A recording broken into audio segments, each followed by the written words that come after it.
በዛሬቱ ዕለት ታኅሳስ 8 ቀን ጻድቁ አባታችን አቡነ ኪሮስ የተወለዱበት ዕለት ነው፣ ወይንም ደግሞ በዓለ ልደታቸውን ነው የምናከብረው። ታዲያ የተወለዱበት ነው ወይም በዓለ ልደታቸውን ነው የምናከብረው ብለን ብቻ ማለት ሳይሆን ጻድቁ አባታችን አቡነ ኪሮስ ማን ናቸው፣ የስማቸው ትርጉምስ ምን ማለት ነው የሚለውን ልናውቅ ያስፈልጋልና ታሪኩን ከብዙ በጥቂቱ አጠር አድርገን እንማማራለን ማለት ነው። እንግዲህ ከስማቸው ትርጉም ጀምሮ አጠር አድርገን ስንመለከት ኪሮስ ማለት ምን ማለት ነው ስንል ኪሮስ ማለት አበብዙሃን ማለት ነው፣ ወይም ደግሞ የብዙሃን አባት ማለት ነው። ስሙንም ደግሞ ያወጣለት መልአከ እግዚአብሔር ነው፣ ቅዱስ ሚካኤል ነው። በጽር ቋንቋ ደግሞ ኪሮስ ማለት ጌታ ማለት ነው።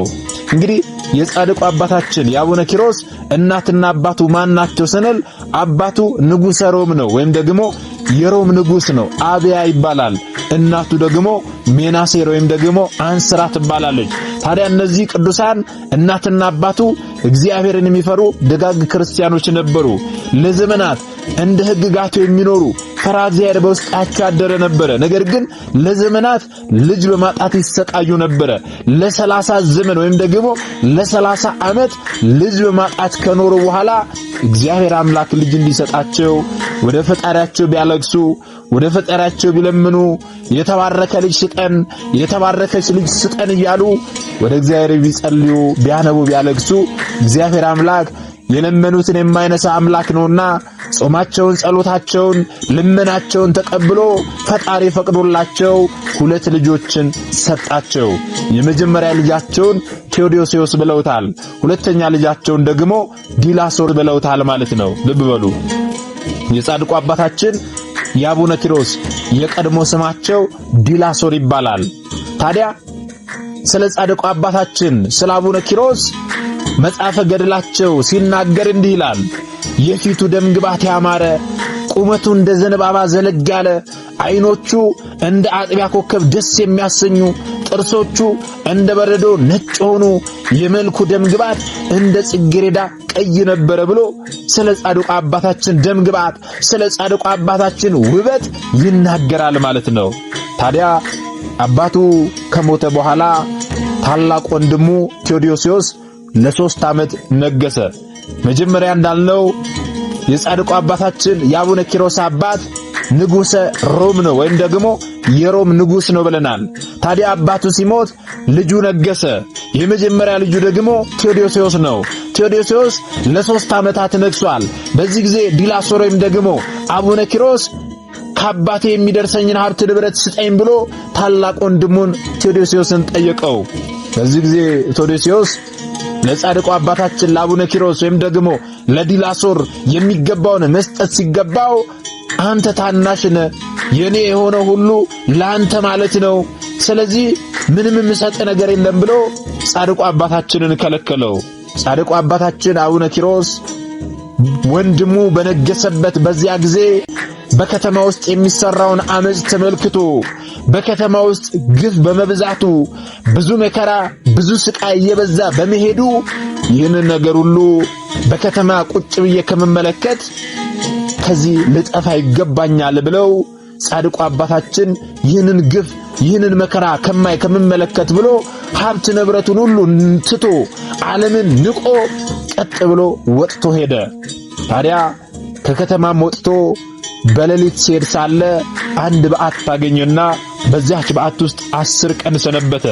በዚያች በዓት ውስጥ 10 ቀን ሲሰነብት መንፈስ ቅዱስ ኪሮስ ብሎ ጠራውና ለብዙዎች አባት ትሆናለህ፣ በቃል ኪዳንህም ብዙዎችን ትጠቅማለህ፣ የአንድ ቀን መንገድ ሂድና አንድ ገዳማዊ ሰው ታገኛለህ፣ ከእርሱም ልብሰ ምንኩስናን ልበሳለው።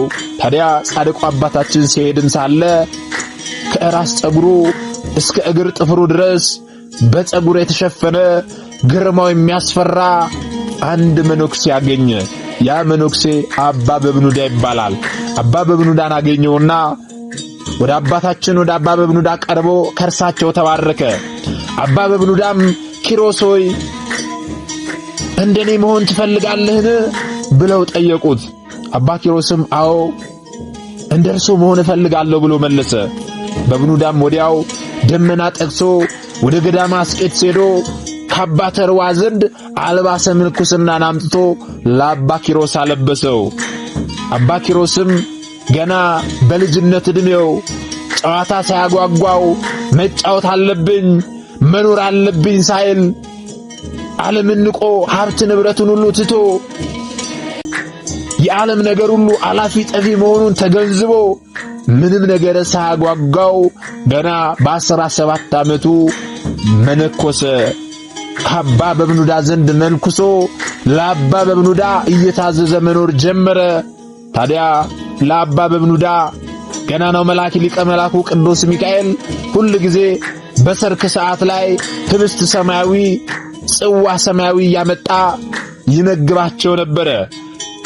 በእንዲህ ሁኔታ ሳሉ ታዲያ በአባ በብኑዳ ገዳም አንድ እንግዳ መነኩሴ ከገዳማ አስቄጥስ መጥቶ በቤታቸው በእንግድነት ተቀመጠ። በእንግድነት ሲቀመጥ ቤቱን ተመለከተና በቤቱ ውስጥ ምንም አይነት ምግብ እንደሌለ አይቶ ተመልክቶ ምን ትበላለህ ምን ትጠጣለህ ብሎ አባ በብኑዳን ጠየቃቸው። አባ በብኑዳም ታዲያ አምላክ ይሰጠናል፣ የምንበላው የምንጠጣውን ነገር አምላክ ይሰጠናል፣ ምንም ነገር አያሳስበንም አለ።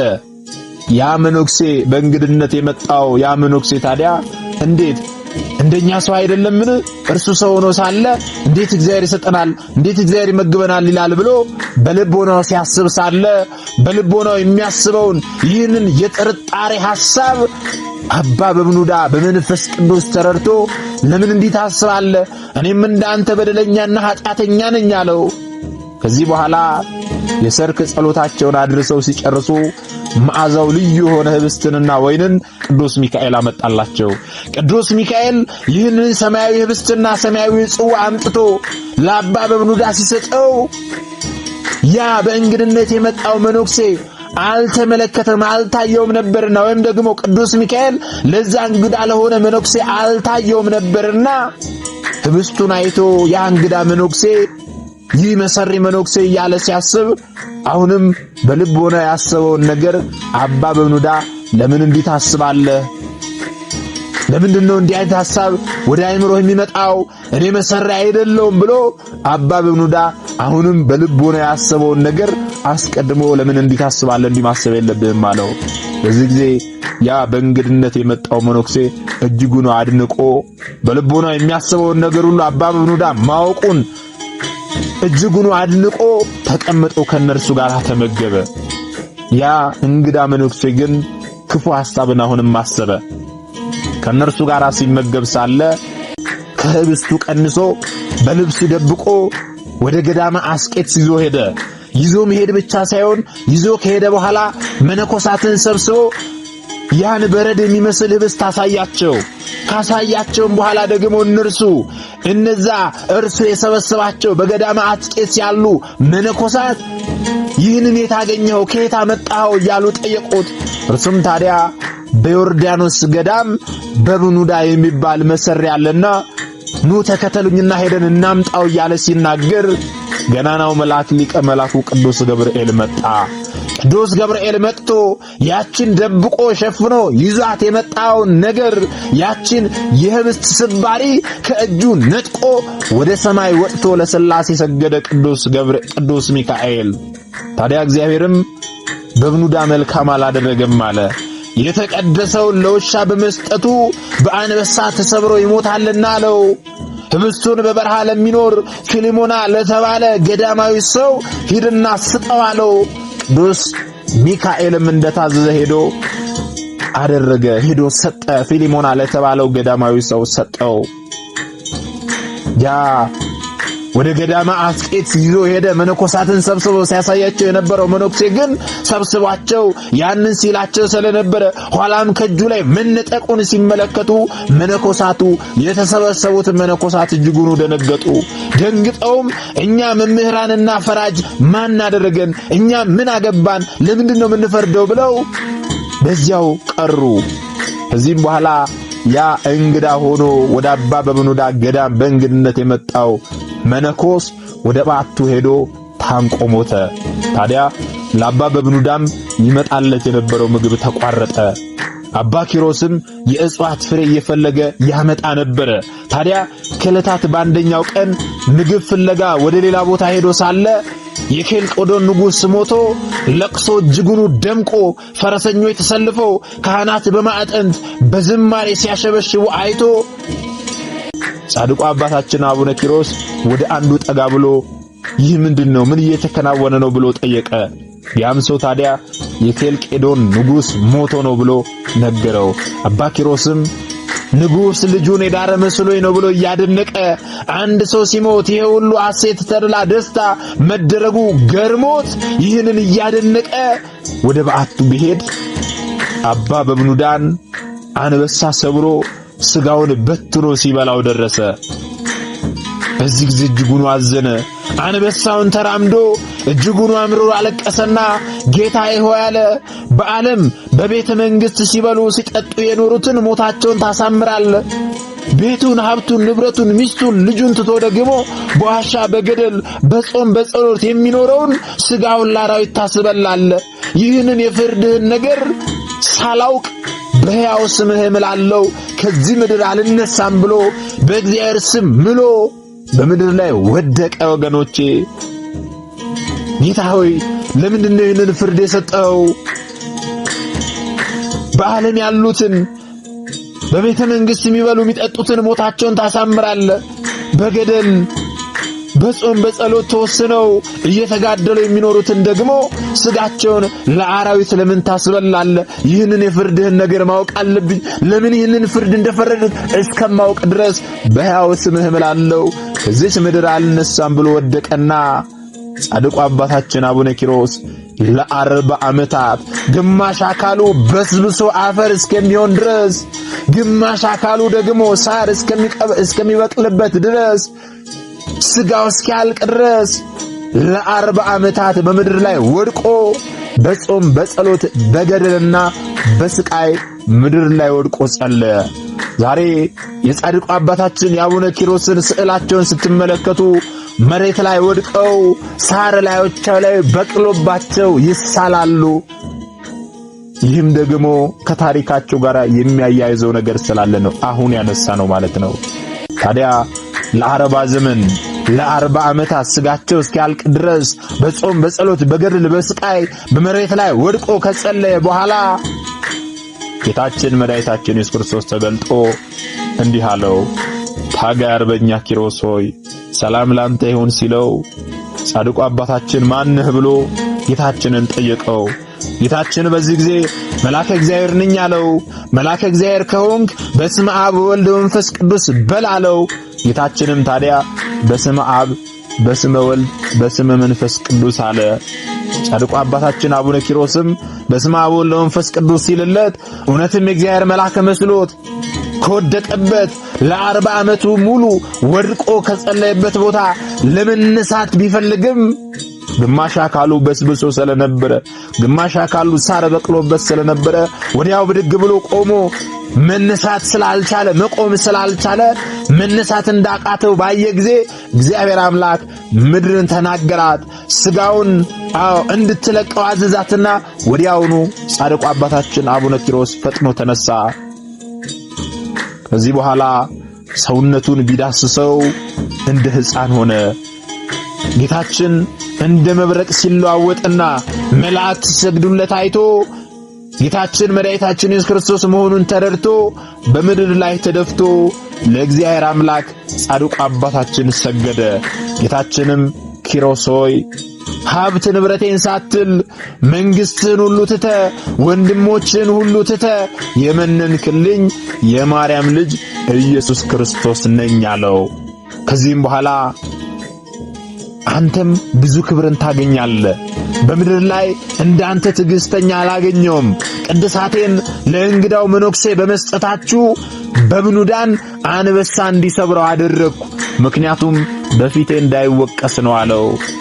ለ40 ዘመናት ሙሉ አቡነ በብኑዳ በምን ምክንያት ተላልፎ እንደተሰጠ በምን ምክንያት አንበሳ እንደበላው ሳላውቅ ከመሬት ላይ አልነሳም ብሎ ለ40 ዘመናት ቢጾም ቢጸልይ እግዚአብሔር አምላክ ተገልጦለት ለምን ይህንን እንዳደረገ ነገረው።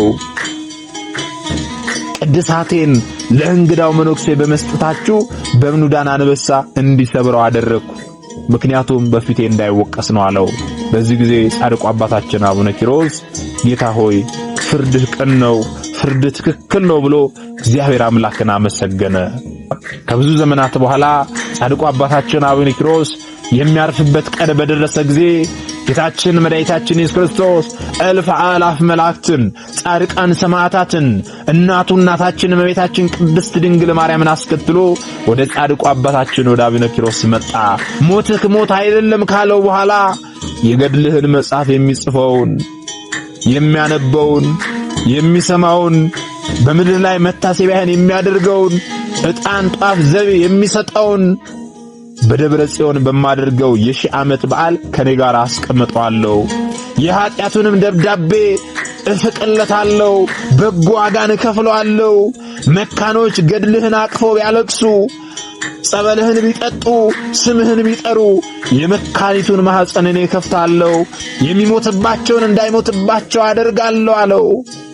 ይህንን ታላቅ ቃል ኪዳን እግዚአብሔር አምላክ ለጻድቁ አባታችን ለአቡነ ኪሮስ ሐምሌ 8 ቀን ከሰጠው በኋላ ይህንን ቃል ኪዳን ጻድቁ አባታችን አቡነ ኪሮስ ከተቀበሉ በኋላ ሐምሌ 8 ቀን አረፉ።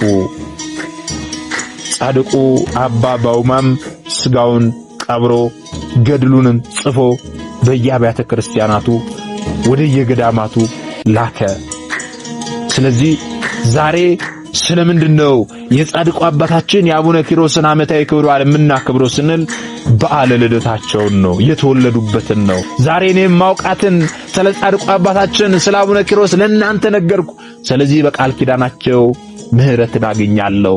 እናንተም ሰማችሁ፣ እናንተም ምህረትን ታገኛላችሁ። ቃል ኪዳናቸው ነውና የሰማችሁትን ደግሞ እንደዚሁ ላልሰሙ አስሙ ወገኖቼ፣ በቃል ኪዳናቸው ምህረትን ታገኙ ዘንድ